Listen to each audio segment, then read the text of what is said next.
اللہ کے رسول صلی اللہ علیہ وسلم نے رمضان کے مہینے میں 3 راتوں میں آپ نے تراویح کی نماز جماعت کے ساتھ پڑھائی، جس کو ہم تہجد بھی کہہ سکتے ہیں اور تراویح بھی۔ پہلی رات پڑھائی، کافی لوگوں نے پڑھی۔ دوسری رات پڑھائی، پہلے سے زیادہ لوگ مسجد میں آئے۔ تیسری رات میں پڑھائی تو مسجد کھچا کھچ بھر گئی۔ چوتھی رات اللہ کے رسول نہیں آئے، بلکہ اپنے حجرے سے خبر بھجوا دی کہ جس کو بھی یہ نماز پڑھنا ہے الگ الگ پڑھ لے، یا 2 4 5 6 لوگ جمع ہو کر ایک کو امام بنا لیں اور وہ ان کو نماز پڑھا دے۔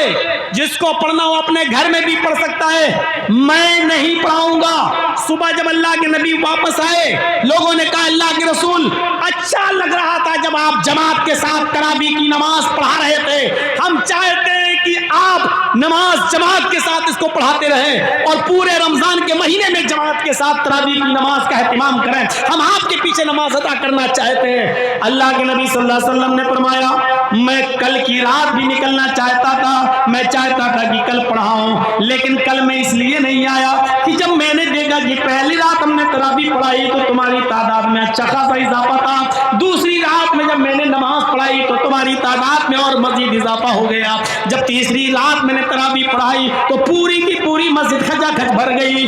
مجھے ڈر محسوس ہوا ایسا نہ ہو کہ میرا یہ عمل اللہ رب العالمین دیکھ کر جبرائیل امین کو بھیج دے اور یہ نماز ہمارے اوپر فرض نہ کر دی جائے، ہمارے ذریعے یہ حکم نافذ نہ کروا دے اللہ تعالیٰ کہ آج کے بعد یہ نماز تمہارے اوپر، تمہاری امت کے اوپر یہ نماز فرض کر دی گئی۔ مجھے اس بات کا ڈر لگا یہ نماز کہیں فرض نہ کر دی جائے، جبرائیل امین اللہ کی طرف سے فرضیت کا اعلان لے کے نہ جائیں کہ اللہ تعالیٰ نے آپ کی امت پر یہ نماز تراویح کو فرض کر دیا ہے۔ مجھے ڈر لگا اس لیے میں نہیں آیا۔ میرے بھائیوں، نبی اکرم نے 3 رات نماز پڑھائی اور جماعت کے ساتھ پڑھائی، لیکن چوتھی رات میں آپ نہیں آئے۔ چوتھی رات میں آپ نہیں آئے، وجہ کیا بتائی؟ مجھے ڈر لگا کہ کہیں یہ نماز اللہ تعالیٰ میری امت پر فرض نہ کر دے۔ اگر میری امت پر یہ نماز فرض کر دی جائے اور پھر میری امت نہ پڑھ پائے تو جہنم کے قریب چلی جائے گی۔ یہ نبی اکرم کی رحمت کا تقاضا دیکھیے کہ آپ چوتھی رات نماز پڑھانے ہی نہیں نکلے۔ کیوں؟ کیونکہ ڈر لگنے لگا کہ کہیں فرض نہ ہو جائے۔ میری امت پر نبی اکرم کا چوتھی رات میں نہ نکلنا رحمت ہے امت کے لیے۔ حضرت عائشہ صدیقہ فرماتی ہیں کہ 3 صحابیوں کا ایک وفد اللہ کے نبی صلی اللہ علیہ وسلم سے ملنے آیا، لیکن نبی اکرم صلی اللہ علیہ وسلم گھر پہ موجود نہیں تھے۔ جاء 3 رہط، 3 صحابیوں پر مشتمل ایک جماعت نبی اکرم صلی اللہ علیہ وسلم کی بعض بیویوں سے ملاقات کرتی ہے۔ الى بعض بیوت النبی، یہ آیا بعض ازواج النبی، نبی صلی اللہ علیہ وسلم کی بعض بیویوں سے ملاقات کرنے کے لیے نبی نہیں ملے تو اللہ کے رسول کی کچھ بیویوں سے انہوں نے ملاقات کی اور پوچھا اللہ کے رسول کتنی نماز پڑھتے ہیں، کتنے روزے رکھتے ہیں، کتنا سوتے ہیں، رات میں کتنا اٹھتے ہیں۔ پوری عبادت کا حال معلوم کرنے کے لیے نبی کی بعض بیویوں سے ملاقات کرتا ہے۔ 3 صحابیوں کا ایک وفد، اور بیویوں سے ملاقات کرنے کے بعد جب یہ وفد باہر آیا، یہ تینوں صحابہ باہر آئے تو کہنے لگے کہاں اللہ کے رسول اور کہاں ہم، کہاں ہماری عبادتیں اور کہاں نبی؟ اللہ کے نبی اگر عبادت نہ بھی کریں تو چلے گا کیونکہ وہ تو جنتی ہیں، ہم کو تو اللہ کے نبی صلی اللہ علیہ وسلم سے زیادہ عبادت کرنا چاہیے۔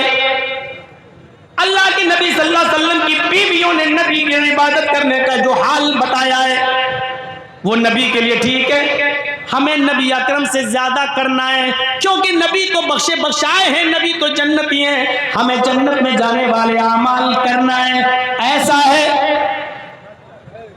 ان تینوں میں سے ایک صحابی نے کیا کہا، نقشہ دیکھیے۔ ایک نے کہا ہم آج کے بعد رات بھر نماز پڑھیں گے اور کبھی سوئیں گے نہیں، ہر رات جاگیں گے اور پوری رات ہم اللہ کی عبادت میں لگے رہیں گے، ہم اللہ کی عبادت کریں گے، عشاء کی نماز کے بعد ہم مصلی پہ کھڑے ہو جائیں گے، نفل پہ نفل پڑھتے چلے جائیں گے، آج کے بعد ہم کبھی سوئیں گے نہیں، رات بھر ہم نمازوں میں گزار دیں گے۔ تین صحابیوں میں سے ایک صحابی نے یہ کہا کہ میں رات بھر نماز پڑھوں گا اور کبھی سویا نہیں کروں گا رات میں۔ دوسرے صحابی نے کیا کہا، رات تو تم نے لے لی، رات بھر تم عبادت کرو گے کبھی نہیں سو گے، میں ہمیشہ روزہ رکھا کروں گا اور کبھی چھوڑوں گا نہیں، یعنی میں پورے دن سال کے 12 مہینے میں روزے رکھوں گا اور کبھی چھوڑوں گا نہیں، ہمیشہ میں روزہ رکھوں گا، جب تک مجھے زندگی ہے اور میری جان میں جان ہے میں روزے کو ترک نہیں کروں گا، میں ہمیشہ روزہ رکھوں گا کبھی نہیں چھوڑوں گا۔ اب تیسرا بچا، تیسرے نے کہا تم رات بھر نماز پڑھو گے، تم دن بھر روزہ رکھو گے، تو اب میں کیا کروں، دن تو تم نے لے لی، رات تم نے لے لی، میں بھی تو عبادت کرنا چاہتا ہوں۔ تو تیسرے نے بڑا عجیب ایک عبادت کا ایک تیسرا طریقہ، اس نے کہا انا اعتزل النساء فلا تزوج، میں رات میں نماز پڑھوں گا اور دن میں روزہ بھی رکھوں گا، دن میں روزے رکھوں گا اور رات میں نماز پڑھوں گا، اور بیوی سے الگ تھلگ ہو جاؤں گا، بیوی کے قریب ہی نہیں جاؤں گا، یا میں نکاح نہیں کروں گا، میں شادی نہیں کروں گا، شادی کروں گا تو بیوی کے قریب جانا پڑے گا، بیوی کے قریب جائیں گے تو بچے ہوں گے، بچے ہوں گے تو پھر بچوں کے لیے کماؤ اور ان کے لیے محنت کرو، مزدوری کرو، ان کو پال پوس کے بڑا کرو، تو عبادت کا ٹائم ہمیں بیوی بچوں کی پرورش میں گزارنا پڑے۔ تو انا اعتزل النساء فلا اتزوج، میں نکاح ہی نہیں کروں گا، یا میں شادی نہیں کروں گا، یا میں بیوی سے الگ تھلگ ہو جاؤں گا، رات بھر نماز پڑھوں گا اور دن بھر عبادت کروں گا، روزے رکھوں گا۔ یہ تیسرے نے اپنا طریقہ بتایا۔ تو تین صحابی تین جگہ بٹ گئے، ایک نے کہا میں رات بھر نماز پڑھوں گا، دوسرے نے کہا میں دن میں روزہ رکھوں گا کبھی چھوڑوں گا نہیں، تیسرے نے کہا میں رات میں نماز بھی پڑھوں گا اور دن میں روزہ بھی رکھوں گا اور بیوی کے قریب نہیں جاؤں گا۔ تین لوگوں نے تین قسم کی باتیں کہیں۔ رات بھر میچ کھیلنے والوں، جناب محمد رسول اللہ کو جب اس بات کا علم ہوتا ہے کہ تین صحابہ ایسا ایسا بولے، تو آپ ان تینوں کے پاس گئے، آپ ان تینوں کے پاس تشریف لے گئے، اور جب ان تینوں کے پاس گئے تو آپ نے ان سے پوچھا انتم الذی قلتم کذا و کذا، یہ ہے بخاری شریف کتاب النکاح کے الفاظ، یہ ہے بخاری کی حدیث کتاب النکاح کے الفاظ، سمعت انتم الذی قلتم کذا و کذا، میں نے سنا ہے، کیا تم ہی وہ لوگ ہو جو ایسا ایسا کہہ رہے تھے، کیا تم ہی وہ لوگ ہو جو یہ کہہ رہے تھے کہ میں رات بھر نماز پڑھوں گا، کیا تم ہی میں سے وہ شخص موجود ہے جو کہہ رہا تھا میں دن بھر روزہ رکھوں گا، کیا تم ہی میں سے کوئی شخص ایسا ہے جو یہ کہہ رہا تھا کہ میں بیوی اور بچوں کے قریب نہیں جاؤں گا، رات میں نماز بھی پڑھوں گا اور دن میں روزہ بھی رکھوں گا؟ قالوا بلا، ہاں کیوں نہیں، ہم نے کہا۔ اے اللہ کے نبی صاف دل کے تھے، جھوٹ نہیں بولا کرتے تھے، صاف طور پر کہہ دیا کہ ہم ہی نے ایسا ایسا کہا ہے۔ اللہ کے رسول نے ان تینوں سے کیا کہا؟ وہ میچ نہیں دیکھ رہے تھے، میچ کھیل بھی نہیں رہے تھے، پوری رات جیو ریئلٹیل کی طرف سے ملنے والا 2 GB ڈاٹا بھی دیکھ کر ختم نہیں کر رہے تھے، بلکہ نماز پڑھنے کی بات اور روزہ رکھنے کی بات انہوں نے کہی تھی، نیک کام کرنے کی بات انہوں نے کہی تھی، لیکن اللہ کے رسول نے اس سے بھی منع کر دیا اور فرمایا نہیں، تم رات بھر نماز پڑھنا چاہتے ہو، کہاں نہیں، تم ایسا نہیں کر سکتے، تم دن بھر روزہ رکھنا چاہتے ہو ہمیشہ، تمہارے لیے یہ کام بھی غلط ہے، نہیں کر سکتے۔ اور اے حضرت جی، تم بیوی بچوں کو چھوڑو گے، رات میں نماز اور دن میں روزہ، ہاں، تو کہا کہ اچھا ایک بات بتاؤ، اللہ سے تم زیادہ ڈرتے ہو یا میں؟ صحابہ بولے اللہ کے نبی ہم کہاں، آپ سے زیادہ کون اللہ سے ڈرنے والا ہوگا، آپ زیادہ ڈرتے ہیں، اللہ کا خوف تمہیں زیادہ ہے یا مجھے؟ نہیں، آپ کو زیادہ ہے۔ تقویٰ تمہارے اندر زیادہ ہے یا میرے اندر؟ نہیں، آپ ہی کے اندر ہے۔ تو کہا جب میں تم میں سب سے زیادہ اللہ کا خوف پانے والا، اللہ سے ڈرنے والا اور اللہ کا تقویٰ اپنے دل میں پیدا کرنے والا ہوں، تو میرا تو یہ حال ہے کہ میں رات کے آخری حصے میں اٹھتا ہوں، 2 حصے میں سوتا ہوں۔ عشاء کی نماز کے بعد فجر تک ہم رات کے 3 حصے کر لیتے ہیں، 2 حصہ میں سوتا ہوں اور آخری حصے میں اٹھتا ہوں، میں نماز بھی پڑھتا ہوں، اور کبھی کبھی میں ایک ایک کر کے ساری بیویوں کے پاس بھی جاتا ہوں، میں بیویوں سے ملتا بھی ہوں، ان کے حقوق بھی ادا کرتا ہوں، میں رات میں سوتا ہوں، آنکھ کاٹ بھی ادا کرتا ہوں، 2/3 رات گزر جانے کے بعد آخری حصے میں رات کے اٹھتا ہوں تو میں اللہ کی عبادت بھی کرتا ہوں، میں رات میں اٹھتا ہوں، اپنی بیویوں کے پاس بھی جاتا ہوں، ان کے حقوق بھی ادا کرتا ہوں، میں مہینے میں کچھ دن نفلی روزے بھی رکھتا ہوں اور چھوڑتا بھی ہوں، میرے پاس بیوی ہے، میں بیوی کے پاس بھی جاتا ہوں، میں دن میں روزہ رکھتا بھی ہوں اور چھوڑتا بھی ہوں، میں رات میں سوتا بھی ہوں، اور 2/3 رات گزر جانے کے بعد رات میں اٹھ کر میں اللہ کی عبادت بھی کرتا ہوں۔ یہی میرا طریقہ ہے، یعنی تمہیں بھی ایسا ہی کرنا ہے۔ پوری رات نماز میں گزار رہے ہو، غلط ہے۔ ہمیشہ روزہ رکھو گے، کبھی نہیں چھوڑو گے، یہ بھی غلط ہے، اور بیوی بچوں کو چھوڑ کر نماز اور روزے میں پڑے رہو تو یہ بھی غلط ہے۔ فرمایا جو میں کر رہا ہوں وہی میری سنت ہے، فمن رغب عن سنتی فلیس منی، اگر تم نے میری سنت سے منہ موڑا، میرے طریقے پر نہ چلے، رات بھر نماز پڑھتے رہے اور دن بھر روزہ رکھتے رہے، اپنے بیوی بچوں کے قریب نہیں گئے، اپنے بیوی اور بچوں کے حقوق کو پورا نہیں کیا، فلیس منی، تو آج کے بعد تم ہم میں سے نہیں، یعنی رات بھر نماز پڑھنے کے باوجود بھی تم مسلمان نہیں کہلاؤ گے، اسلام کے اندر تمہاری انٹری نہیں ہوگی۔ غور کرو، رات بھر نمازوں میں گزار دینے والا انسان جب شریعت پہ نہیں چلتا ہے اور رات بھر نماز پڑھنے کی قسم کھا لیتا ہے تو یہ انسان اسلام سے خارج ہو رہا ہے۔ رات بھر میچ دیکھنے والے، رات بھر کیرم بورڈ کھیلنے والوں، تمہیں پوری رات کیرم بورڈ اور میچ کھیلنے میں گزارنے کی پرمیشن کہاں سے مل گئی؟ ہمارے نبی نے پوری رات نماز پڑھنے کی اجازت نہیں دی ہے، ہمارے نبی نے ہمیشہ ہر دن روزہ رکھنے کی اجازت نہیں دی ہے، کیرم بورڈ کھیل کر اپنا پورا دن برباد کرنے کی اور پورا میچ کھیل کر اپنی پوری رات برباد کرنے کی اجازت تمہیں کون سی شریعت میں مل گئی؟ ذرا اپنے نفس سے پوچھو، اپنے دل سے پوچھو۔ حساب و کتاب کا دن تو ایک متعین ہے، یوم الحساب، وہ تو ہونا ہی ہونا ہے۔ کبھی اپنے نفس، اپنے ضمیر، اپنے غریبانوں کا بٹن کھول کر، اپنے غریبانوں میں جھانک کر اپنے دل سے اپنا حساب لو، اپنا بھی محاسبہ کرو، احتساب نفس کرو کہ تمہیں کس نے اجازت دی دی۔ پوری رات موبائل میں لگے رہنا اور پوری رات جب تک یہ 2GB 4GB 5 ہم آپ استعمال نہیں کر لیں گے ہم سوئیں گے نہیں، اور ہر رات اس کو معمول بنا لینا، یہ اجازت کس نے دی؟ شریعت۔ یہ نبی اکرم کی رحمت ہے۔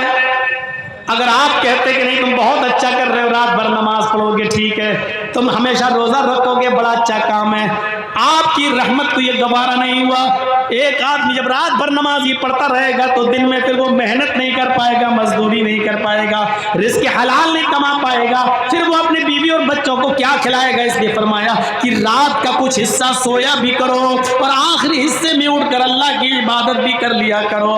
آپ نے ہمیشہ دن میں روزہ رکھنے کو منع کر دیا۔ جب تم دن بھر روزہ ہی رکھتے رہو گے اور ہمیشہ رکھو گے تو نحیف اور کمزور ہو جاؤ گے، تمہاری تندرست صحت خراب ہو جائے گی۔ جب صحت خراب ہو جائے گی تو تم اپنی بیوی اور بچوں کے لیے محنت نہیں کر سکتے ہو، جلدی قبر کے دہانے پر پہنچ جاؤ گے، پھر تمہاری بیوی اور بچوں کی ذمہ داری کس کے اوپر عائد ہوگی؟ رحمت للعالمین کی رحمت جوش میں آتی ہے اور آپ نے دن بھر روزہ رکھنے سے منع کر دیا ہے، آپ نے پوری رات عبادت کرنے سے منع کر دیا ہے. آپ نے فرمایا کہ رات کا کچھ حصہ سویا بھی کرو اور 2/3 گزر جانے کے بعد آپ اٹھ کر اللہ کی عبادت میں لگ جایا کرو. پھر آپ نے فرمایا کہ مہینے میں 3 روزے رکھ لیا کرو نفلی. اللہ کے یہاں ایک نیکی 10 نیکی کے برابر ہوتی ہے. اگر تم نے 3 روزے رکھ لیے مہینے میں تو تمہیں 30 روزوں کا ثواب ملے گا. ہر مہینے 3 روزے رکھ لو تو گویا کہ تم نے پورے مہینے روزے رکھ لیے ہیں. آپ نے پورے مہینے روزے رکھنے سے منع کر دیا, صرف مہینے میں 3 روزے رکھنے کی پرمیشن بھی دے دی تاکہ تمہیں ثواب بھی ملتا رہے, روزہ بھی رکھتے رہو اور اپنی بیوی اور بچوں کے حقوق بھی ادا کرتے رہو اور محنت و مزدوری کر کے کما کر لاؤ اور اپنی بیوی اور بچوں کو کھلا اور پلا بھی سکو. یہ رحمت للعالمین کی رحمت ہے. عزیز علیہ ما عنتم حریص علیکم بالمؤمنین رؤوف الرحیم. وہ مومنوں کے لیے کچھ خاص مہربان ہے. یہ ہے اس کی رحمت. آئیے,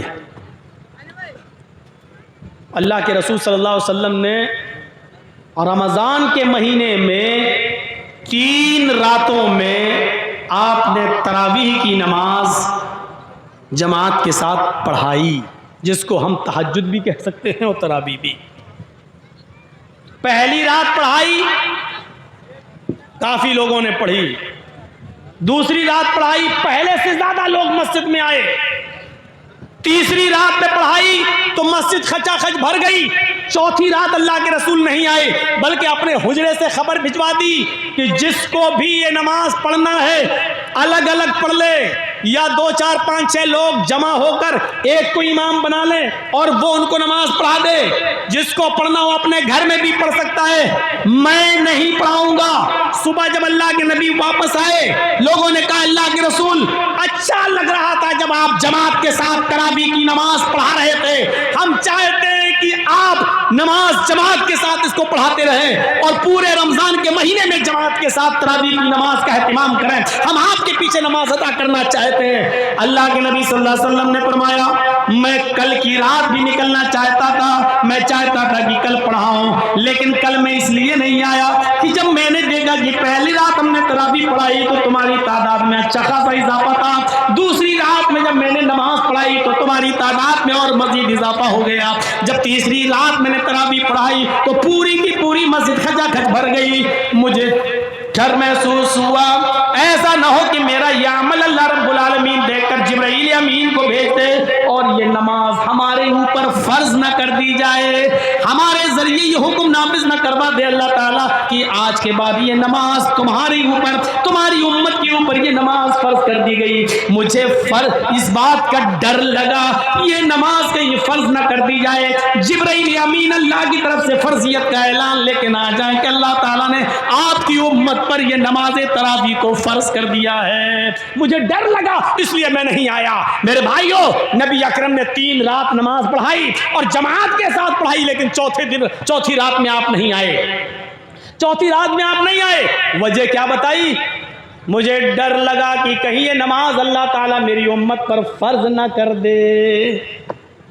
اگر میری امت پر یہ نماز فرض کر دی جائے اور پھر میری امت نہ پڑھ پائے تو جہنم کے قریب چلی جائے گی. یہ نبی اکرم کی رحمت کا تقاضا دیکھیے کہ آپ چوتھی رات نماز پڑھانے ہی نہیں نکلے. کیوں؟ کیونکہ ڈر لگنے لگا کہ کہیں فرض نہ ہو جائے. میری امت پر نبی اکرم کا چوتھی رات میں نہ نکلنا رحمت ہے امت کے لیے. فرض ہو جاتی تو کیا ہوتا؟ مسواک فرض ہو جاتی تو کیا ہوتا؟ رات رات بھر عبادت اور دن دن بھر کے روزے فرض کر دیے جاتے. اللہ کے رسول کہتے تھے نہیں بہت اچھا کرو, آج بہت اچھا عمل کرو, تو کیا ہوتا؟ ہم کہاں ہوتے آج؟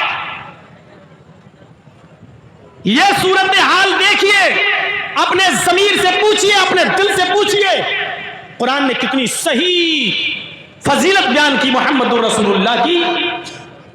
حریص علیکم بالمؤمنین رؤوف الرحیم. وہ مومنوں کے, مسلمانوں کے فائدے کے بڑے متمنی رہتے ہیں اور مومنوں کے ساتھ ان کی رحمت کچھ خاص ہے. کتنی خاص رحمت ہے. آئیے ایک اور چیز بتائیں, اور بہت پیاری چیز, اور سنیے. اللہ کے نبی فرماتے ہیں کہ اللہ تبارک و تعالیٰ نے آدم علیہ السلام سے لے کر محمد الرسول اللہ تک، مجھ تک سارے نبیوں کو جب بھی اس دنیا میں بھیجا تو ان کو ایک اختیاری دعا دی۔ اختیاری دعا سمجھتے ہو؟ اختیاری دعا دی کہ ہم تمہاری ساری دعائیں قبول کریں یا نہ کریں یہ میری مرضی، لیکن ایک دعا کا اختیار دیتا ہوں، تم مانگو، تمہاری وہ ہم ضرور سنیں گے۔ اس کو کہتے ہیں اختیاری دعا۔ ایک دعا ہم ضرور سنیں گے تمہاری، جو بھی تم مانگنا چاہو مانگو۔ آدم علیہ السلام نے مانگی، اور آدم علیہ السلام سے لے کر عیسیٰ علیہ السلام تک سارے نبیوں نے وہ اختیاری دعا مانگی۔ اللہ کے نبی فرماتے ہیں اللہ تعالیٰ نے ہر نبی سے کہا مانگو ہم تمہیں دیں گے۔ سارے نبیوں نے جلدی کر لی۔ اللہ تعالیٰ نے دنیا میں اختیار دیا تھا کہ مانگو، ایک دعا ہم تمہاری ضرور سنیں گے، تمہاری مرضی جو مانگو گے ہم تمہیں دیں گے۔ سارے نبیوں نے مانگ لی۔ جب مجھے نبی بنا کر دنیا میں بھیجا تو اللہ تعالیٰ نے ایک اختیاری دعا مجھے بھی دی۔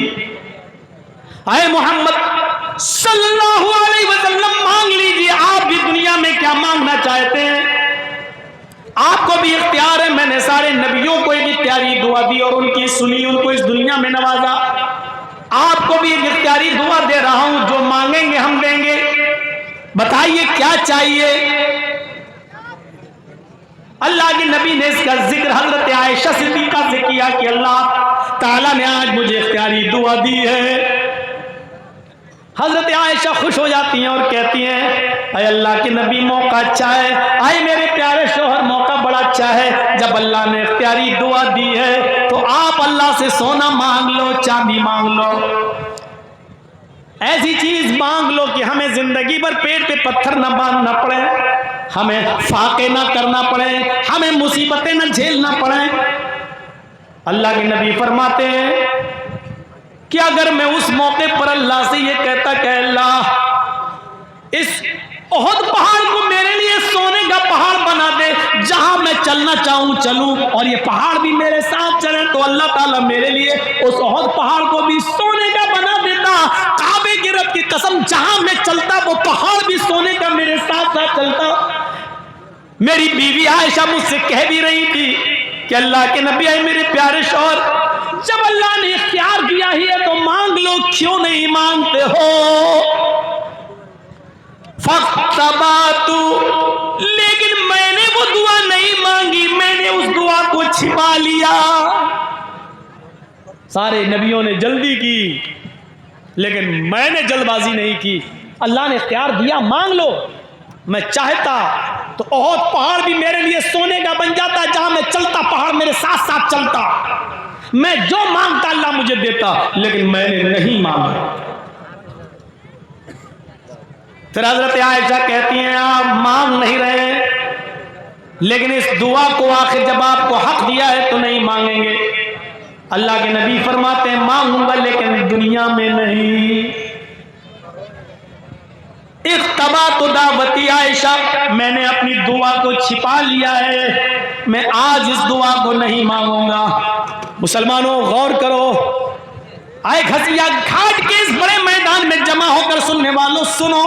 حضرت عائشہ نے پوچھا پھر اس دعا کو آپ کب مانگیں گے؟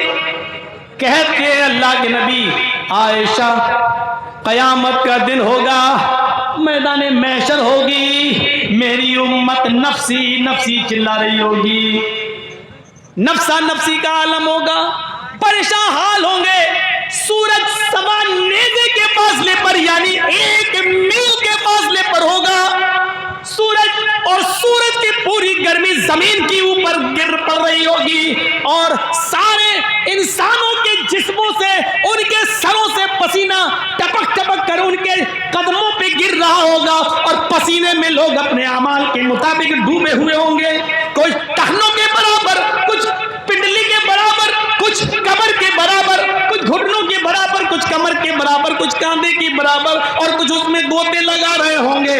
میری امت نفسا نفسی کی عالم بھی ہوگی. اس وقت میں اللہ سے اس دعا کو مانگوں گا اور کہوں گا الہ العالمین سارے نبیوں کو تو نے ایک اختیاری دعا دی, انہوں نے دنیا میں اپنی اپنی دعا مانگ لی. اللہ میرا بھی حق تھا, اللہ مجھے بھی ایک دعا مانگنے کا حق تھا اور تو نے مجھے بھی وہ دعا دی تھی کہ مانگو کیا مانگتے ہو. میں نے دنیا میں کچھ نہیں مانگا, میری وہ دعا باقی ہے. اے اللہ آج مجھے حق دے, آج مجھے اجازت دے کہ میں دعا مانگوں.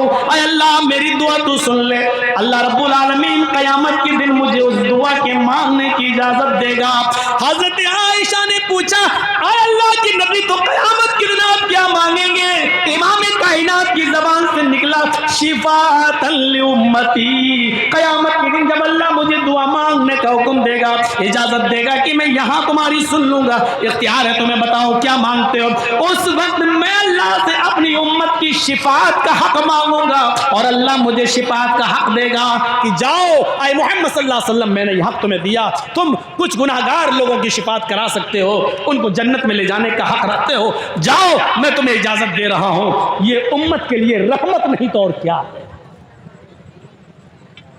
دعا اس نبی نے اپنے لیے کچھ نہیں مانگا, اپنی فیملی کے لیے کچھ نہیں مانگا. آپ دن بھر جو محنت کرتے ہو کس کے لیے کرتے ہو؟ اپنے لیے نہیں کرتے ہو, معاف کیجئے گا. آپ کو تو 2 روٹی کھانا ہے, کہیں بھی مل جائے گی. آپ جو صبح سے لے کے شام تک محنت کرتے ہو, آپ کو اپنے سے زیادہ اپنے بیوی اور بچوں کی فکر ہوتی ہے. اپنے سے زیادہ اپنے بیوی اور بچوں کے لیے آپ کماتے ہیں, ان کے فیوچر کے لیے. اللہ کے رسول کو پورا اختیار تھا, آپ چاہتے تو اللہ سے ایسی دعا اس دنیا میں مانگ سکتے تھے کہ زندگی بھر بیٹھ کر کھاتے. صفا اور مروہ کے پہاڑ سونے کے ہو جاتے, اور پہاڑ سونے میں تبدیل ہو جاتا, اور جہاں آپ چلتے مکے کے یہ پہاڑ اور مدینے کی وہ وادیاں بھی آپ کے ساتھ چلتی.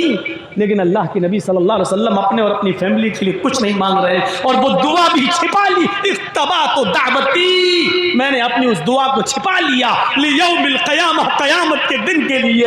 اللہ سے قیامت کے دن میں مانگوں گا. اما عائشہ پوچھتی ہے تو قیامت کے دن کیا مانگیں گے؟ کہتی ہے شفاعت لامتی, اپنی امت کی شفاعت کا سوال کروں گا میں اللہ تعالیٰ سے. یہ ہے رسول کی رحمت امت کے ساتھ. امت کیا کر رہی ہے؟ فجر کی نماز میں دیکھ لیجئے گا اس امت کا کیا حال ہے. مولوی جرجیز کی پوری تقریر سننے کے بعد مسجدوں کا جائزہ لے لیجئے گا. صبح فجر کی نماز کے ٹائم پر آپ کی مسجدیں بتا دیں گی کہ آج کے اس جلسے کا کتنا اثر ہوا ہے, کتنا اثر ہوا ہے. یہ صورتحال, یہ نبی اکرم کی رحمت. آؤ ایک اور نقشہ دکھاتا ہوں رحمت کا. امت کے لیے رحمت, ہمارے آپ کے لیے رحمت. کتنا مہربان تھے وہ رسول ہمارے اور آپ کے اوپر. کبھی غور کیا؟ معراج ہوئی, سفر معراج پہ گئے, براق کے ذریعے, اور اللہ تعالیٰ نے وہاں نبی اکرم کو ایک تحفہ دیا.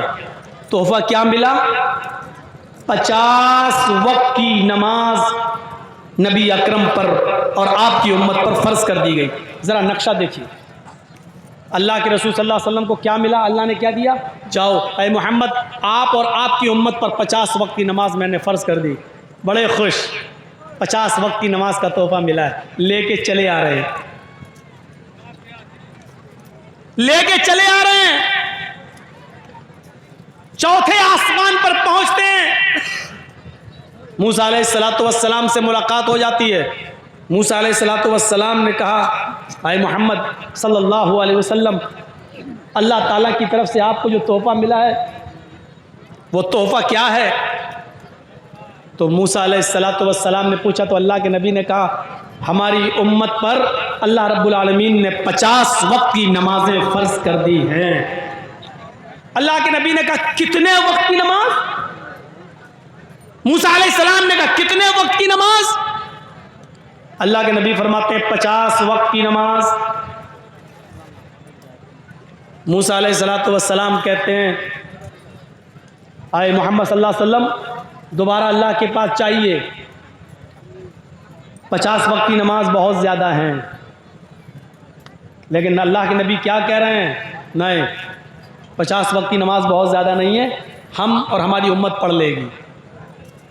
پھر موسیٰ علیہ السلام نے یہاں ایک جملہ کہا جو حدیث کی کتابوں میں اس طریقے سے درج ہے، ان امتک لا تطیق، محمد آپ پڑھ لیں گے، آپ کی امت 50 وقت کی نماز نہیں پڑھ سکتی. جملے پر غور کیجئے، ان امتک لا تطیق، آپ کی امت کے اندر 50 وقت کی نماز پڑھنے کی طاقت نہیں ہے. موسیٰ تم بھی نبی بن کر گئے تھے، تمہیں تجربہ ہے، تمہاری امت کا حال تمہیں معلوم ہے، کیا میری امت 50 وقت کی نماز نہیں پڑھ پائے گی؟ موسیٰ علیہ السلام نے کہا نہیں. پھر گئے اللہ کے پاس. آپ دیکھ رہے ہیں اللہ نے 50 وقت کی نماز بھی لے کے چلے آئے. موسیٰ نے کہا 50 وقت کی نہیں پڑھ سکتی آپ کی امت کا نام سنا، اے اللہ جب میری امت 50 وقت کی پڑھ نہیں سکتی تو پھر کیا فائدہ؟ پھر تو میری امت جہنم میں چلی جائے گی، میں کیسے دیکھ لوں گا اپنی امت کو جہنم میں جاتے ہوئے؟ امت کا نام سنا تو اللہ کے پاس دوبارہ گئے. اللہ نے کہا محمد اب کیا ہوا؟ اللہ 50 وقت کی زیادہ ہے. اچھا او کنسیشن چاہتے ہو، ڈسکاؤنٹ، نماز میں کمی چاہتے ہو؟ جی اچھا جاؤ میں نے 10 وقت کی کم کر دی. 40 تو ٹھیک ہے، ہاں 50 بار یہ واقعہ سنا ہوگا. آئیے ذرا ہم سے سنیے. پھر آئے، پھر اسی آسمان پر موسیٰ علیہ السلام مل گئے. اللہ نے کم کیا؟ ہاں کیا. ماشاء اللہ. کتنے وقت کی رہ گئی؟ کہا 40. موسیٰ نے کھینچ کے کہا 40 کیا ہوا؟ ارے بہت زیادہ ہے. ارے تم نے کم کرنے کے لیے بھیجا، میں کم کرنے کے لیے گیا، اللہ تعالیٰ نے 10 کم کر دی. کہا کہ نہیں یہ بھی زیادہ ہے موسیٰ. ٹھیک ہے 10 وقت کی کم ہوئی نا، کچھ تو کنسیشن ملا ہے نا. ان امتک لا تطیق، اے محمد اپنے حساب سے مت سوچو، آپ تو 50 نہیں 100 وقت کی بھی پڑھ لو گے، لیکن آپ کی امت 40 وقت کی نہیں پڑھ سکے گی. کیا قیامت کے دن 40 وقت کی نماز نہ پڑھنے کے لیے بس اپنی امت کو جہنم میں جلتا ہوا دیکھنا گوارا کر لو گے؟ نہیں. تو پھر جاؤ. پھر گئے. اللہ نے کہا ارے اب کیا ہوا؟ اللہ 40 بھی زیادہ ہے. اچھا تو اور کم کر دوں؟ ہاں اچھا جاؤ 10 اور کم کر دیا، 30 وقت کی. پھر آئے موسیٰ، ہاں آدھی کے قریب ہو گئی، 50 میں سے 20 چلی گئی، 30 رہ گئی. کہا 30؟ دیکھو موسیٰ اب مت کہنا زیادہ ہے. ہاں ہے، آپ اپنے حساب سے سوچ رہے ہو، لیکن ہمارا تجربہ کہتا ہے کہ آپ کی امت 30 وقت کی نماز بھی نہیں پڑھ پائے گی. موسیٰ کا تجربہ دیکھیے. اللہ کے نبی کہتے ہیں موسیٰ تم کہہ رہے ہو تو ایک بار اور چلا جاتا ہوں. اللہ نے کہا اب کیا ہوا؟ اللہ 30 بھی زیادہ ہیں. اچھا جاؤ 10 اور کم، 20. موسیٰ علیہ السلام کے پاس آ کر کہتے ہیں موسیٰ تم بار بار بھیج رہے ہو، اب میں جانے والا نہیں، کیونکہ اللہ نے آدھی سے زیادہ کم کر دی. 50 میں سے 30 کم ہو گئی، 20 رہ گئی، اب 20 وقت کی تو میری امت پڑھ ہی لے گی. موسیٰ علیہ السلام کہتے ہیں یہی تو پرابلم ہے اے محمد صلی اللہ علیہ وسلم. میرا تجربہ کہتا ہے کہ آپ کی امت 30 وقت کی 20 وقت کی بھی نہیں پڑھ پائے گی. ایک تجربے کار نبی کی بات ہے، اس لیے میں آپ کو ایک بار اور بھیجتا ہوں کہ چلے جائیے اور اللہ تبارک و تعالیٰ سے ریکویسٹ کیجئے، اللہ رب العالمین سے گزارش کیجئے. ان امتک لا تطیق، آپ کی امت 20 وقت کی نماز پڑھنے کی بھی طاقت نہیں رکھتی. اللہ کے نبی پھر گئے. اللہ نے کہا کیا اب کیا ہوا؟ 50 میں سے 30 کم کر دی، 20 رہ گئی. پھر اللہ اور کم کر دو، زیادہ ہے یہ بھی. اچھا جاؤ 10 اور کم کر دی، 10 رہ گئی. اب آئے موسیٰ علیہ السلام نے پوچھا کتنی رہ گئی؟ اب تو لگ بھگ سب ختم ہی ہو گئی. اچھا تو کتنی؟ ایک وقت کی؟ نہیں نہیں نہیں. پھر کہا موسیٰ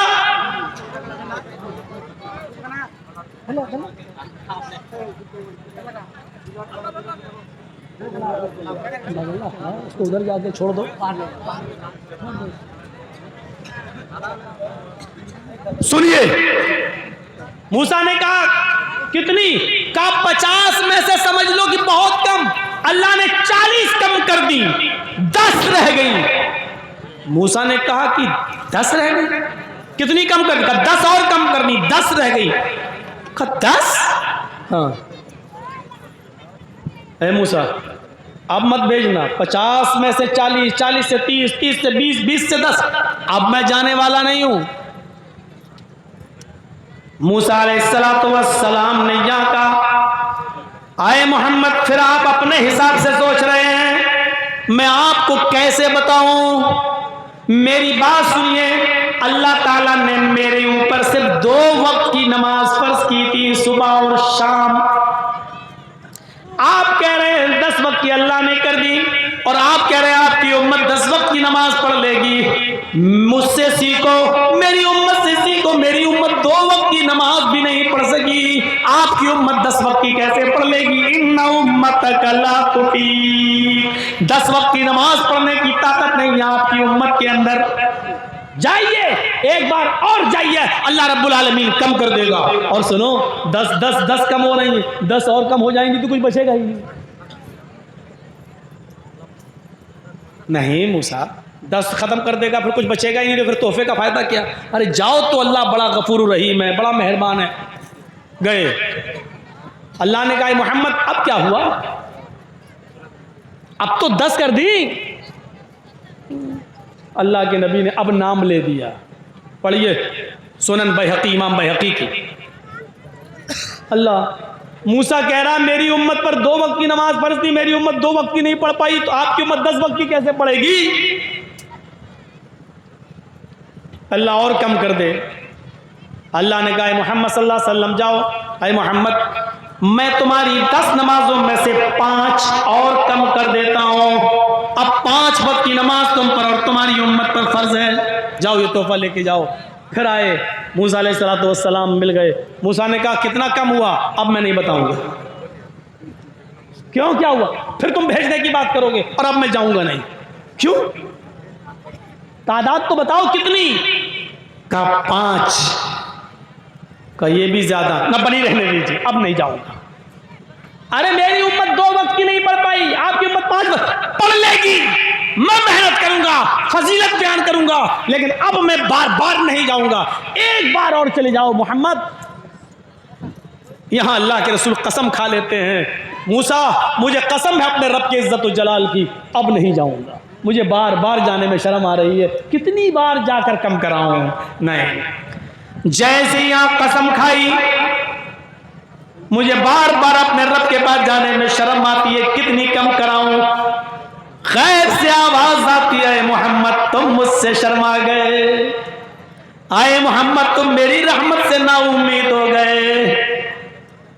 اگر تم ایک بار اور چلے آتے میرے پاس تو قسم میں مجھے اپنے عزت و جلال کی قسم میں مجھے اپنے کبریائی کی, میں تمہاری نمازوں میں اور کمی کر دیتا اور تخفیف کر دیتا, لیکن تم شرما گئے اور تم نے قسم کھا کر کہہ دیا کہ قسم میں مجھے اپنے رب کے عزت و جلال کی اب نہیں جاؤں گا. تو مجھے بھی قسم ہے کہ اب میں 5 سے کم نہیں کروں گا. اپنی کبریائی کی میں نے 5 وقت کی نماز تمہارے اوپر اب فرض کر دی. موسیٰ علیہ السلام کہتے ہیں لے ہو چلے جاتے نا, ایک بار کم ہو جاتی نا, ہم کو کیا معلوم تھا. اچھا کتنے لوگ یہاں خوش ہو رہے ہوں گے اور یہ بھی سوچ رہے ہوں گے کہ اللہ کے رسول کاش ایک بار اور چلے گئے ہوتے تو کتنا اچھا ہوتا. اتنی بار چلے گئے, ایک بار اور چلے جاتے تو کتنا اچھا ہوتا. 2 وقت کی رہ جاتی, صبح اٹھ جاؤ پڑھ لو, شام کو سونے سے پہلے پڑھ لو, دن کا جھمیلا ختم. لیکن حقیقت ہے یہ موسیٰ کا تجربہ, موسیٰ کی امت 2 وقت کی نہیں پڑھ پائی. یہ اس بات کی دلیل ہے کہ پڑھنے والے 5 وقت کی نماز پابندی کے ساتھ پڑھ رہے ہیں, اور 5 وقت کی پابندی کے ساتھ پڑھنے کے ساتھ ساتھ وہ تہجد بھی پڑھ لیتے ہیں. اور نہ پڑھنے والے 2 وقت کی اور 3 وقت کی تو چھوڑو، جس کو نہیں پڑھنا وہ جمعہ تک کی نماز اس کو نصیب نہیں ہوتی ہے۔ عید اور بقرعید بھی نہیں۔ اس کا مشاہدہ کر کے اپنے سماج میں آپ دیکھ لو، کیا 5 وقت کی نماز پڑھنے والے لوگ موجود نہیں ہیں؟ نماز سے پہلے مسجد میں، اذان سے پہلے مسجد میں جانے والے لوگ بھی موجود ہیں، اور 5 وقت کی نماز کے ساتھ ساتھ وہ تہجد کی نماز بھی پڑھ لیتے ہیں۔ لیکن یقین جانیے میرے بھائیوں، اللہ کی قسم ایسے لوگ بھی موجود ہیں کہ جس کو 2 ٹائم نہیں پڑھنا تو وہ جمعہ تک کی نماز سے محروم ہے، اور جمعہ تک اس کو نصیب نہیں ہوتا ہے۔ اپنی اپنی قسمت ہے، اپنی اپنی قسمت میرے بھائیوں۔ جبکہ نماز کا معاملہ یہ ہے کہ یہ کسی بھی حال میں معاف نہیں ہے، کسی بھی حال میں معاف نہیں ہے۔ گنجائش ہے، رعایت ہے، لیکن معاف نہیں ہے۔ کنڈیشن میں تبدیلی ہے لیکن معاف نہیں ہے۔ اگر کھڑے ہو کر پڑھنے کی طاقت نہیں ہے تو بیٹھ کر پڑھو لیکن پڑھنا ہے، بیٹھ کر پڑھنے کی طاقت نہیں ہے تو لیٹ کے پڑھو لیکن پڑھنا ہے۔ کروٹیں نہیں بدل پا رہے ہو، ادھر ادھر نہیں گھوم پا رہے ہو تو اشارے سے پڑھو لیکن پڑھنا ہے۔ پورے بدن کا اشارہ نہیں کر پا رہے ہو تو زبان سے الفاظ نکالیے، حرکت دیجئے لیکن پڑھنا ہے۔ بالفرض آپ کو کسی ظالم آدمی نے کسی پیڑ سے باندھ دیا یا کسی کھمبے سے باندھ دیا ہے، نماز کا وقت ہو جاتا ہے، آپ کو نہ وضو بنانے دیا جا رہا ہے، نہ غسل کرنے دیا جا رہا ہے، نہ آپ کا چہرہ قبلے کی طرف ہے، لیکن نماز اس حال میں بھی آپ کے اوپر معاف نہیں ہے۔ آپ کو باندھ دیا گیا ہے، اذان کی آواز آ رہی ہے، آپ اس سے ایک بار کہیے کہ مجھے وضو بنانے کی اجازت دے دے۔ اجازت دیتا ہے تو ٹھیک، وضو بنا لیجئے۔ اجازت نہیں دیتا ہے تو ایسی کنڈیشن میں بغیر وضو کے تمہیں نماز پڑھنا ہے، نیت کر لو، اے اللہ اگر میرے ہاتھ پیر کھلے ہوئے ہوتے تو میں وضو ضرور بنا لیتا۔ اس نیت پر بھی تمہیں وضو کا ثواب ملے گا، کیونکہ وضو بنانے نہیں دیا جا رہا ہے، وضو کا وقت ہے، وضو بنانے نہیں دیا جا رہا ہے تو نیت سے ہی وضو کر لو۔ اے اللہ میں نے وضو کی نیت کر لی کیونکہ مجھے ظالم نے باندھ دیا، وضو نہیں بنانے دیا جا رہا ہے۔ قبلے کی طرف آپ کا چہرہ نہیں ہے، پورب کی طرف، اتر کی طرف یا دکھن کی طرف آپ کا چہرہ ہے، آپ اس سے کہیے کہ مجھے اس طرف قبلے کی طرف میرا چہرہ کر دو۔ اگر اس نے کر دیا تو ٹھیک، اگر نہیں کرنے دے رہا ہے تو کہیے اللہ میرا چہرہ قبلے کی طرف نہیں لیکن تو ہر طرف ہے، تیرا رخ تو ہر طرف ہے۔ اے اللہ میں نے نیت کر لی کہ میں قبلے کی طرف رک کر کے نماز پڑھ رہا ہوں، اگرچہ مجھے قبلے کی طرف رک کر کے نماز نہیں پڑھنے دیا جا رہا ہے، اور آپ اسی حال میں نیت نہیں باندھ پا رہے ہیں، مت باندھیے۔ رکوع نہیں کر پا رہے ہیں، مت کیجیے۔ سجدہ نہیں کر پا رہے ہیں، مت کیجیے۔ لیکن نماز آپ کو اس کنڈیشن میں بھی پڑھنا پڑے گی، زبان چلانا پڑے گی، سبحانک اللہم و بحمدک و تبارک اسمک پڑھنا پڑے گا، الحمدللہ رب العالمین الرحمن الرحیم پڑھنا پڑے گا، سبحان ربی العظیم سبحان ربی الاعلی۔ لوگوں اس کنڈیشن میں بھی نماز معاف نہیں ہے۔ کیسے تم اپنے نرم گرم بستروں پہ سونا گوارا کر لیتے ہو؟ مؤذن کی آواز آتی ہے الصلاۃ خیر من النوم، اور تم اپنے بستروں پر اذان سننے کے بعد بھی اپنے نرم گرم بستر کو چھوڑنا گوارا نہیں کرتے ہو۔ یا ہاتھ پیر بندھے ہیں، نماز اس حال میں بھی پڑھنا ہے۔ ظالموں نے تمہیں باندھ دیا ہے، کرسی سے باندھ دیا، چٹائی میں لپیٹ دیا، اذان کا وقت ہو گیا، وضو نہیں بنانے دیا جا رہا تو بغیر وضو کے نماز پڑھو۔ قبلے کی طرف چہرہ نہیں کرنے دیا جا رہا تو بغیر قبلے کی طرف چہرہ کرو۔ ہاتھ پیر نہیں چلانے دیا جا رہا تو زبان کے سے الفاظ نکال کر نماز پڑھو، اشارے سے پڑھو، لیکن پڑھنا اس حال میں بھی ہے، معاف کسی کنڈیشن میں نہیں ہے۔ کنڈیشنیں بدل دی جا سکتی ہیں لیکن نماز معاف نہیں ہے۔ یہاں جمعہ تک نصیب نہیں ہوتا ہے ہمارے کچھ لوگوں کو، نہیں، ملا مولوی چلاتے رہتے ہیں، اللہ بہتر جانے، مریں گے زندہ رہیں گے تب مریں گے تب دیکھا جائے گا جنت ہے بھی یا نہیں ہے۔ اس حال میں بھی نماز معاف نہیں ہے میرے بھائیوں۔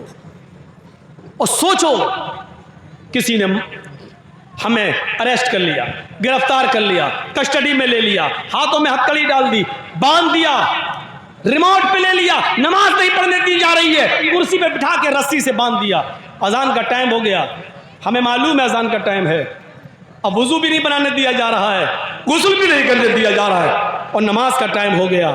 نیت کر لیجیے، اللہ میں وضو کی نیت کرتا ہوں، زبان سے نہیں دل میں۔ اللہ اگر ہاتھ پیر کھلے ہوتے تو میں وضو بناتا، لیکن ہاتھ پیر نہیں کھلے، یہیں سے آپ نماز شروع کر دیجئے۔ فرض پڑھ رہے ہو تو اللہ اکبر اشہد ان لا الہ الا اللہ آپ اقامت کہیے اور وہیں پر شروع کر دیجئے اللہ اکبر، ہاتھ تو اٹھیں گے نہیں، ہاتھ پیر تو بندھے ہوئے ہیں، کہہ دیجئے اللہ اکبر۔ آپ کو معلوم ہونا چاہیے کہ امام مالک رحمۃ اللہ علیہ کو اتنا مارا تھا، بادشاہ نے اتنا مارا تھا کہ ان کے دونوں ہاتھ ٹوٹ گئے۔ جب نماز کا وقت ہوا تو انہوں نے ایسے ہی ہاتھ چھوڑ کر نماز پڑھی تھی، اللہ اکبر۔ نہ ہاتھ کانوں تک اڑ رہے ہیں، نہ ہاتھ سینے پر بندھ رہے ہیں، ایسے ہی انہوں نے نماز پڑھی، اللہ اکبر۔ آج بھی مکے میں چلے جاؤ، آج بھی سعودیہ میں چلے جاؤ، امام مالک کے ماننے والے آج بھی آپ کو ہاتھ چھوڑ کر نماز پڑھتے ہوئے نظر آئیں گے۔ انہوں نے مجبوری میں نماز ہاتھ چھوڑ کر نماز پڑھی، لیکن یہ بیچارے آپ دیکھیں گے بنا کسی مجبوری کے ہاتھ چھوڑ کے نماز پڑھ رہے ہیں۔ جب مارا ہی اتنا ہے کہ ہاتھ اٹھ ہی نہیں رہے ہیں تو انہوں نے بغیر ہاتھ اٹھائے اور سینے پر باندھے ہاتھ لٹکائے نماز پڑھی۔ میں کہنا یہ چاہتا ہوں کہ نماز کسی بھی حال میں معاف نہیں ہے، کوئی کنڈیشن ایسی نہیں ہے۔ کنڈیشن تو بدلی جا سکتی ہے لیکن نماز میں، یہاں تک کہ صحابہ کرام جب جنگ ہوا کرتی تھی تو اس میں بھی نماز پڑھا کرتے تھے۔ دو قومیں، دو فوجیں ہو جایا کرتی تھیں، ایک فوج کافروں کا مقابلہ کرتی تھی اور دوسری فوج جلدی سے 2 رکعت نماز پڑھ لیا کرتی تھی۔ جب یہ قوم نماز پڑھ کے فارغ ہوتی تھی تو دوسری قوم جلدی سے جنگ کو سنبھال لیتی تھی، اور نماز پڑھنے والے لوگ جلدی سے جنگ کو سنبھال لیتے تھے، اور جو لوگ پہلے سے جنگ کو سنبھالے ہوئے تھے وہ جاتے تھے اور وہ نماز پڑھتے تھے۔ غور کرو، جنگ ہو رہی ہو، کافروں سے لڑ رہے ہو، اور ایسے موقع پر اگر نماز کا وقت آ جائے تو نماز یہاں پر بھی پڑھنا پڑتی ہے، نماز ادھر بھی معاف نہیں ہے۔ غور کیجئے، جبکہ ہمیں معلوم ہے کہ تیر برس رہے ہیں، تلواریں چل رہی ہیں، ہمارا جنگ میں لڑنا ضروری ہے، ایسے موقع پر بھی 2 گروہ ہو جائیں گے، ایک گروہ نماز پڑھے گا، دوسرا گروہ جنگ لڑے گا۔ نماز پڑھنے والا جب نماز سے فارغ ہوگا تو لڑائی لڑے گا، اور جو لوگ لڑائی لڑ رہے تھے وہ اب نماز پڑھنا شروع کر دیں گے، اور ہلکی ہلکی صورتیں، ہلکی ہلکی 2 رکعتیں پڑھیں گے، ظہر کی، عصر کی، مغرب کی پوری 3 پڑھیں گے، اور عشاء کی 2 رکعت پڑھیں گے۔ سفر میں اور جہاد کی جنگ کے موقع پر نماز جو 4 رکعت والی ہے وہ 2 رکعت ہو جاتی ہے۔ میرے بھائیوں، نماز اس کنڈیشن میں بھی معاف نہیں ہے۔ حضرت عمر فاروق کو جب ابو لولو نے، فیروز نے جب تیر مارا تو ان کا پیٹ پھٹ گیا تھا نماز کی حالت میں، جب ان کو بے ہوش ہو گئے، جب ان کو ہوش آیا تو سب سے پہلے انہوں نے نماز پڑھی، لیکن خون پیٹ سے اتنا نکل گیا کہ کھانا کھلایا جا رہا تھا تو ان کے پیٹ سے باہر آ جاتا تھا، دودھ پلایا جاتا تھا منہ سے تو پیٹ سے وہ باہر نکل جاتا تھا۔ کسی نے کہا امیر المومنین، اس حال میں بھی آپ نے نماز ادا کی ہے؟ فرمایا نماز کسی بھی حال میں معاف نہیں ہے، میرا پیٹ پھٹ گیا، پانی بھی منہ سے پیتا ہوں تو پیٹ سے باہر نکل جاتا ہے، لیکن نماز اس حال میں بھی مجھے پڑھنا تھی اس لیے پڑھ لی۔ فرمایا اگر کوئی دوسرا آدمی اس حال میں نماز چھوڑ دے تو کیا ہوگا؟ فرمایا لمن ترک لا حظ فی الاسلام لمن ترک الصلاۃ، اس حال میں اگر اس کو ہوش ہے اور وہ جانتا ہے کہ میں ہوش میں ہوں، اس حال میں اگر ہے اور ہوش میں ہے تو نماز اس کو اس حال میں بھی پڑھنا پڑے گا۔ اگر اس حال میں ہوش میں ہونے کے باوجود نماز نہیں پڑھتا ہے تو اسلام کے اندر اس کا کوئی حصہ نہیں ہے۔ پیٹ پھٹ جائے، کھانا پانی پیٹ سے نکل رہا ہے اور ہوش میں، نماز اس حال میں بھی پڑھنا پڑے گی۔ اگر اس حال میں نماز نہیں پڑھتا تو اسلام میں اس کا کوئی حصہ نہیں۔ حالت تندرستی میں ہٹا کھٹا موٹا ہونے کے باوجود ہم نماز نہ پڑھیں تو اس کا اسلام میں کتنا حصہ ہوگا؟ رحمت للعالمین کی رحمت دیکھو، 50 سے 40 کروائی، 40 سے 30، 30 سے 20، 20 سے 10، 10 سے 5۔ کہا اب مجھے شرم آتی ہے بار بار جانے میں۔ اللہ نے کہا جاؤ، لیکن بار بار گئے۔ کیوں گئے؟ میری امت نہیں پڑھ پائے گی اتنی، اس لیے بار بار۔ یہ رحمت نہیں تو اور کیا ہے؟ قرآن کی اس آیت کو کتنا بار پڑھا جائے، حریص علیکم بالمؤمنین، وہ مومنوں کے لیے بڑا مہربان ہے۔ یہ مہربانی نہیں ہے تو اور کیا ہے؟ ذرا غور کرو. ایک صحابی تیروں کا ایک بنڈل بنایا, 15-20 تیر کے اکٹھا کر کے گٹھری بنائی, اور تیر میں آپ نے دیکھا ہوگا آگے کا حصہ نوکدار ہوتا ہے, نوکدار جب وہ چھوڑتے ہیں تو وہی نوک کسی کو لگتی ہے جہاں مارنا ہوتا ہے, تو نوک کا حصہ, اور ایسے لٹکاتے ہوئے جا رہے تھے, ایسے چل رہے تھے, ایک ہاتھ میں تیر اور وہ چل رہے تھے. وضو بنا کر اسی حال میں مسجد میں داخل ہوئے. اللہ کے نبی نے دیکھا تیر کا حصہ, نوک والا حصہ آگے ہے, اور یہ صحابی ہاتھ ہلاتے ہوئے اندر داخل ہوئے. رحمت للعالمین کا رحم دیکھیے. آپ نے کہا آئے صحابی, آپ نے کہا اس شخص سے جو تیر لے کے چل رہا تھا, آپ نے کہا تیر کے سروں کو اپنی مٹھی سے مضبوطی سے پکڑو, تیر کے سروں کو مضبوطی سے پکڑو. کئی لا تخدش مسلمن, کہیں کسی تیر کی نوک سے کوئی مسلمان زخمی نہ ہو جائے. رحمت دیکھیے نبی اکرم کی. آپ نے دیکھا صحابی تیر لے کے جا رہے ہیں, ادھر مسجد میں اور بھی صحابہ جا رہے ہیں. ایسا نہ ہو کہ آگے والا تیر کی نوک کسی دوسرے صحابی کی چپ جائے.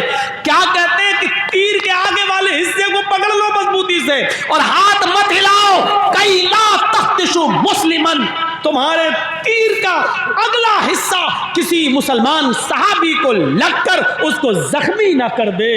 امام کائنات کی نظر کتنی تیز ہے. آپ صحابی کے تیروں کو دیکھ رہے ہیں اور یہ محسوس کر رہے ہیں کہ کسی مسلمان کو یہ تیر چبھ نہ جائے. سچ کہا, عزیز علیہ ما عنتم, کانٹا تمہارے چبھتا ہے, درد محمد رسول اللہ کو ہوتا ہے. یہ احساس اللہ کے نبی کے اندر اتنا بھی گوارا نہیں کیا.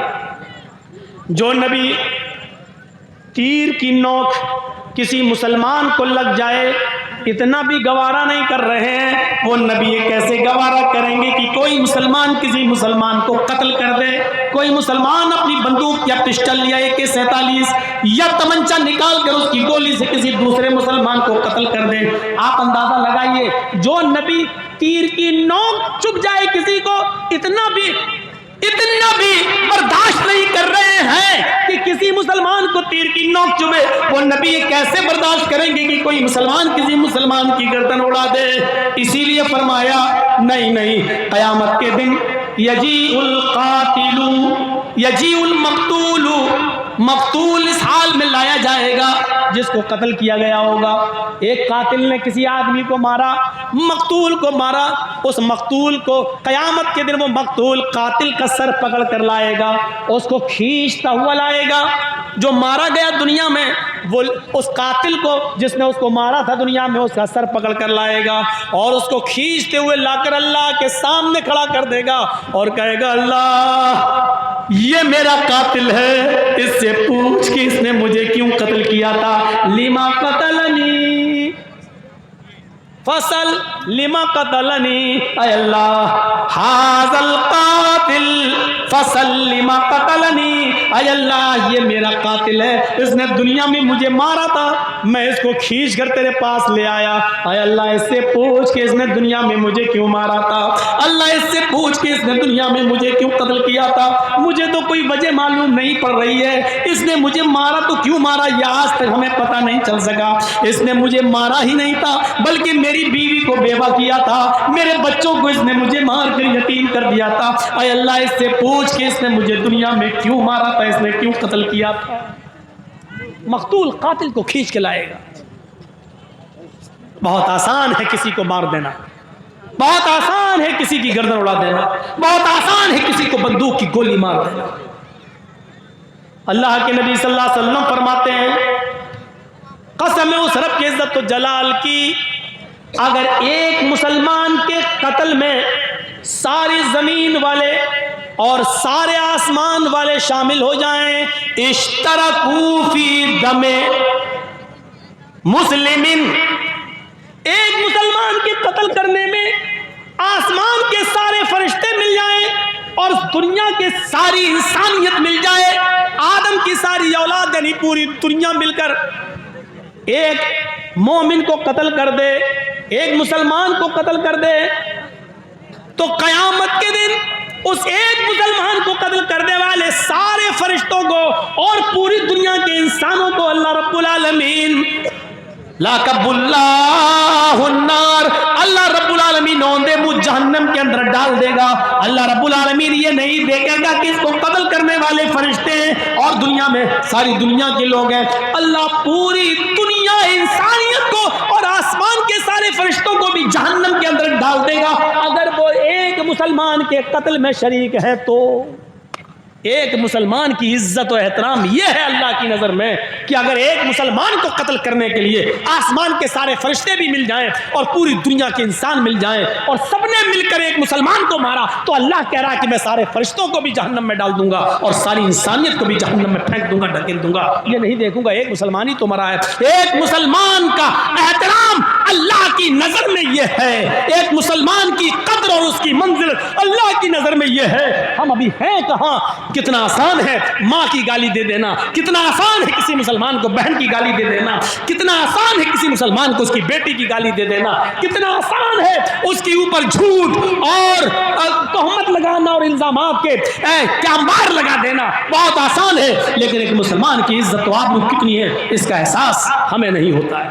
اللہ کے رسول نے رحمت سکھلائی، رحمت فرمایا جب تم بستر پر سونے کے لیے جاؤ، جب تم بستر پر سونے کے لیے جاؤ، جب تم اپنے بستر پہ سونے کے لیے جاؤ، وقفی مصباحک، ابو داؤد اور سنن نسائی کے الفاظ ہیں، تو اپنے گھر کی بتی چراغ کو بجھا دیا کرو۔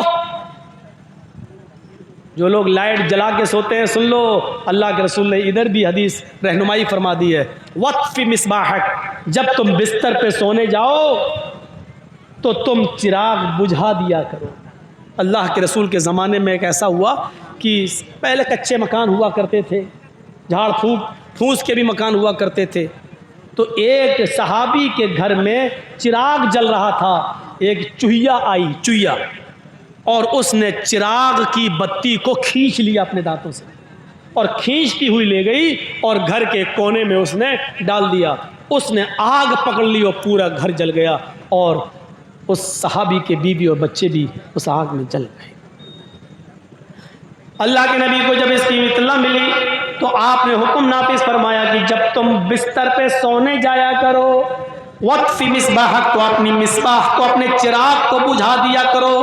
اس زمانے میں چراغ تھے اس لیے چراغ، آج کے زمانے میں ترقی کر کے لائٹ آ گئی، بلب، تو بلب کو بھی وہی حکم نافذ ہوگا، یعنی لائٹ بجھا کر سونا چاہیے۔ ہمارے نبی اتنے مہربان ہیں، اتنے رؤوف الرحیم ہیں کہ ہمارے نبی کی رحمت یہ بھی گوارا نہیں کرتی کہ کوئی مسلمان جب اپنے گھر میں لائٹ جلا کے سوئے اور رات میں وولٹیج ہائی ہو جائیں اور شارٹ ہو جائے بلب، بتی، کمکما لائٹ شارٹ ہو جائے اور اس سے کوئی چنگاری نکلے اور گھر میں کسی کپڑے پر گرے اور کپڑے سے پورے گھر میں آگ لگ جائے، اس لیے حکم دے رہے ہیں کہ جب بھی تم بستر پہ سونے جاؤ تو چراغ بجھا دیا کرو، لائٹ بجھا دیا کرو۔ یہ ہے جناب محمد رسول اللہ صلی اللہ علیہ وسلم کی رحمت۔ آپ کی رحمت کو یہ بھی گوارا نہیں کہ کوئی مسلمان لائٹ جلائے اور دھوکے سے وہ شارٹ ہو جائے، شارٹ کر جائے اور پھر اس سے آگ لگ جائے اور کوئی مسلمان جل کر مر جائے۔ یہ میرے نبی کی رحمت ہے جو آپ لائٹ بجھا کر سونے کا حکم دے رہے ہیں۔ پھر فرمایا کہ جب تم عشاء کی نماز پڑھ کر بستر پہ آؤ اور سونے کے لیے جاؤ تو تم اپنے گھر کے کسی کپڑے سے اپنے بستر کو 3 بار جھاڑ لیا کرو، اور اگر گھر میں تمہیں کوئی کپڑا نہ ملے، بستر کو جھاڑنے کے لیے کوئی کپڑا نہ ملے، تو اپنے ہی تہبند کا، اپنی لنگی کا ایک کونا لے کر جس بستر پہ تم سوتے ہو اس کو 3 بار جھاڑ لیا کرو۔ دیواروں پہ اکثر چھپکلیاں چڑھتی ہیں، خطرناک جانور بھی کبھی کبھی گھر میں آ جاتے ہیں، عشاء کی نماز کا وقت بڑا عجیب ہوتا ہے. آدمی نماز پڑھ کے آیا, لائٹ بجھایا, سو گیا, بستر پہ پڑ گیا, چلا گیا. اس نے اندھیرے میں دیکھا نہیں کہ اس پہ چھپکلی پڑی ہے یا کوئی بچھو پڑا ہے یا کوئی خطرناک جانور ہے, اور وہ اندھیرا کر کے بستر پر لیٹ گیا اور اس زہریلے جانور نے اس کو ڈنک مار دیا اور اس کے زہر سے وہ مر گیا. اس لیے فرمایا کہ جب بستر پہ سونے جاؤ تو لائٹ بجھانے سے پہلے اس بستر کو 3 بار جھاڑ لیا کرو, 3 بار جھاڑ لو, اس کے بعد لائٹ بجھاؤ اور اس کے بعد سویا کرو. اس لیے ہمارے نبی کی رحمت یہ بھی گوارا نہیں کر رہی کہ کوئی مسلمان بستر پہ سونے جائے اور بغیر جھاڑے ہوئے بستر پر لیٹ جائے اور کوئی خطرناک جانور اس کو ڈس لے, ڈنک مار دے اور اس کو کاٹ لے اور وہ مر جائے. میرے نبی کی رحمت اس بات کو گوارا نہیں کر رہی ہے, اس لیے حکم دیا کہ بستر کو جھاڑ لیا کرو.